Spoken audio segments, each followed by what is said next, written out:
नमस्कार दोस्तों, बैरोड integrated farming channel पे आपका स्वागत है। जैसा कि आप देख पा रहे हैं, ये शॉर्ट मेथड से बटन मशरूम के लिए कंपोस्ट बनाने की तैयारी चल रही है।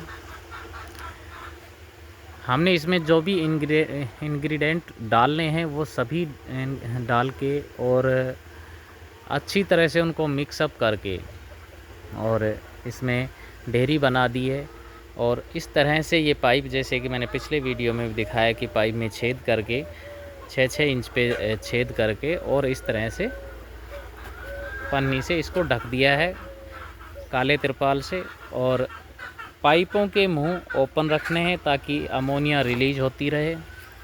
कुछ लोग करते हैं जो पाइप के मुंह भी बंद कर देते हैं और तिरपाल भी पूरा पैक कर देते हैं, तो वो कंपोस्ट सड़ जाता है, न कि उसमें कंपोस्ट बन पाता है और उसमें अमोनिया रिलीज नहीं होगी तो आपको प्रोडक्शन भी नहीं मिल पाएगा। ये हमने यहाँ टीन शेड की छाया में बनाया हुआ है। ये वर्मी बेड हैं। यहाँ इनमें से एक बेड को मैंने खाली करके कंपोस्ट भिगाने के लिए काम में लिया है, बाकी में अभी वर्मी कंपोस्ट बन रहा है। तो इसमें अगर आप ये शॉर्ट मेथड से करते हैं तो इसमें आपको 2-4 चीज़ें ध्यान रखनी है कि एक तो पलटाई कम लगेंगी, इसलिए आपको डेयरी बनाने से पहले जो भी आप अपने फार्मूले के हिसाब से डालते हैं। फार्मूला देखो, सबका अपना अपना अलग अलग होता है। कोई किसी फार्मूले पे काम कर रहा है, कोई किसी फार्मूले पे काम कर रहा है। अगर आप नया स्टार्ट कर रहे हैं तो किसी अनुभवी साइंटिस्ट केवीके वाले से, या जो कि 8-10 साल से कंटिन्यू कर रहे हैं और अच्छा प्रोडक्शन ले रहे हैं, 5-7 साल से जिनका प्रोडक्शन अच्छा चल रहा है, उनसे आप राय लेके और फिर काम स्टार्ट करिए। और राय ऐसे लेने से भी नहीं हो पाएगा। कोई भी आदमी आपको 1 घंटे का टाइम दे पाएगा मैक्सिमम, वो भी पॉसिबल नहीं होता। इस टाइम सीज़न चल रहा है, मैं खुद इस टाइम किसी को विज़िट नहीं दे सकता।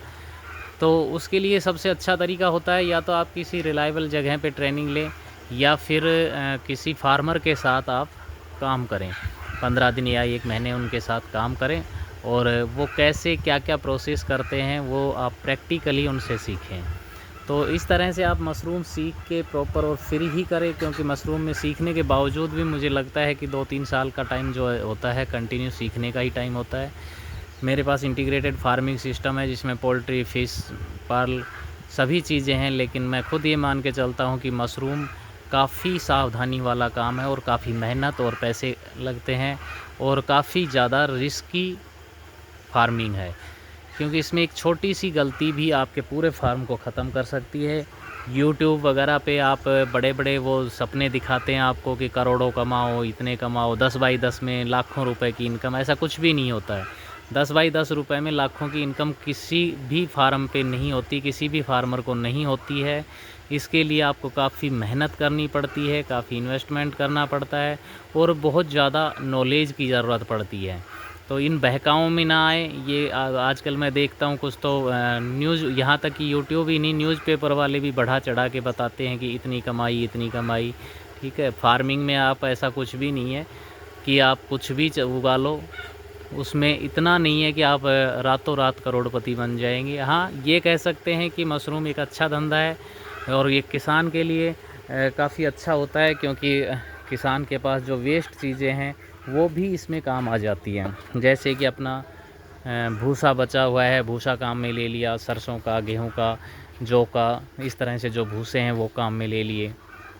उसके अलावा जैसे इसमें आपने अपनी सरसों का तेल खुद निकलवाया हुआ है, तो वो खली वगैरह कुछ लोग यूज़ करते हैं, मैं तो सरसों की खली यूज़ नहीं करता हूँ।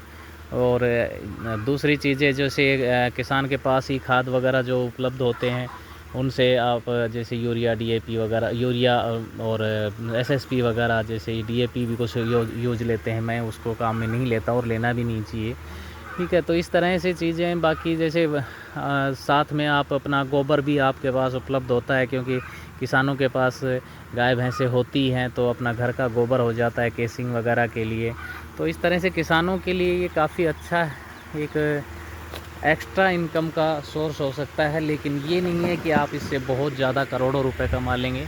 ऐसा कुछ नहीं होता है। करोड़ों रुपए कमाने के लिए आपको करोड़ों इन्वेस्टमेंट भी करना पड़ेगा। ये नहीं आप जैसे मैं बहुत सी जगह देखता हूँ कि 10 बाई 10 में लाखों रुपए कमाए, तो इसका मतलब तो ये हुआ कि 100 बाई 100 में तो आप करोड़ कमा ही लेंगे। लेकिन ऐसा कुछ नहीं होता है। 100 बाई 100 में इसमें कुछ भी ऐसा ज़्यादा नहीं होता कि आप कंफर्म कह सके कितना हो सकता है। और दूसरी बात, एक अच्छा प्रोडक्शन लेते हैं तो एक अच्छी सोर्स ऑफ इनकम बन सकती है। और उसमें भी ऑप्शन ये है कि अगर आप अच्छे तरीके से करते हैं तो एक किसान, अगर आप देखें नॉर्मल जैसे हमारे एरिया में सरसों बहुत ज़्यादा होती डाली जाती है। किसी किसान के सरसों 1 बीघा में 20 मण या के आसपास हो जाती है, यानी कि 8 क्विंटल हो जाती है। तो किसी दूसरे किसान के 4 क्विंटल ही हो पाती है। तो सार संभाल का, मौसम का, वहाँ का वातावरण वगैरह कैसा है, वहाँ संभाला किस तरह से जा रहा है, खेत में क्या न्यूट्रिशन वगैरह क्या दिए जा रहे हैं, बहुत सी चीज़ों पे डिपेंड करता है। और ये जो मॉडर्न फार्मिंग है इसमें तो आपको काफ़ी कुछ सीखना पड़ता है, उसके बावजूद भी कई बार गलतियाँ हो जाती हैं। इसलिए सोच समझ के काम करें, पहले किसी के पास अच्छी तरह से इसको सीख के आएँ और फिर करें। इन बहकाओं में ना आए कि 10 बाई 10 के कमरे में लाखों कमा लेंगे। मैं कुछ मेरे जानकार लोग हैं जो इस काम में काफ़ी जानकार हैं, जो फेल भी हो चुके हैं और उनके लाखों रुपए डूब चुके हैं। ठीक है, तो इन बहकाओं में ना आके आप सोच समझ के इस काम को करें। हाँ, अगर आप अच्छी तरह से करते हैं काम को तो एक ये कह सकते हैं कि अदर क्रॉप वगैरह से इसमें अच्छा बचत आ सकती है। धन्यवाद।